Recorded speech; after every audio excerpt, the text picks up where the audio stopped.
பொள்ளாச்சி வடுகபாளையம் பொன்முத்து நகர் பகுதியில் வீட்டில் தனியாக இருந்த 19 வயது கல்லூரி மாணவி கத்தியால் குத்தி கொலை செய்யப்பட்ட சம்பவம் அதிர்ச்சியை ஏற்படுத்தியுள்ளது. பொள்ளாச்சி வடுகபாளையம் பொன்முத்து நகர் பகுதியில் குடியிருந்து வரும் கண்ணன் என்பவரின் மகள் அஸ்விதா. இவருக்கு வயது 19. கோவையில் உள்ள தனியார் கல்லூரியில் 2ஆம் ஆண்டு படித்து வந்துள்ளார். இன்று அவரது பெற்றோர் இருவரும் வேலைக்கு சென்றிருந்த நேரத்தில் அஸ்விதா வீட்டில் தனியாக இருந்துள்ளார். திடீரென அஸ்விதாவின் அலறல் சத்தம் கேட்டு அருகில் இருந்தவர்கள் வீட்டிற்குள் சென்று பார்த்தபோது அவர் கத்தி குத்துகளுடன் இரத்த வெள்ளத்தில் மயங்கிய நிலையில் இருந்துள்ளார்.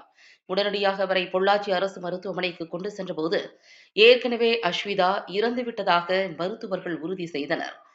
சம்பவ இடத்திற்கு விரைந்த பொள்ளாச்சி காவல் உதவி கண்காணிப்பாளர் சிருஷ்டி சிங் விசாரணை நடத்தி வந்த நிலையில் கொலையாளி தானாக முன்வந்து பொள்ளாச்சி தாலுகா காவல் நிலையத்தில் சரணடைந்தார். காவல் நிலையத்தில் சரணடைந்த நபரிடம் போலீசார் நடத்திய விசாரணையில் அவர் பொள்ளாச்சி அண்ணாமலையார் நகரைச் சேர்ந்த தனியார் நிதி நிறுவனத்தில் பணியாற்றி வரும் பிரவீன்குமார் என்பதும், அஸ்விதாவும் பிரவீன்குமார் இருவரும் காதலித்து வந்ததாகவும், அஸ்விதா பிரவீன்குமாரை திருமணம் செய்ய மறுத்ததால் ஆத்திரமடைந்த பிரவீன்குமார் மாணவி வீட்டில் தனியாக இருப்பதை அறிந்து அங்கு சென்ற பிரவீன்குமார் சரமாரியாக மாணவியை குத்தி கொலை செய்ததாக முதல்கட்ட விசாரணையில் தெரியவந்துள்ளது. மேலும் தொடர்ந்து போலீசார் விசாரணை மேற்கொண்டு வருகின்றனர். இந்த சம்பவமானது அப்பகுதியில் பெரும் பரபரப்பை ஏற்படுத்தியிருக்கிறது.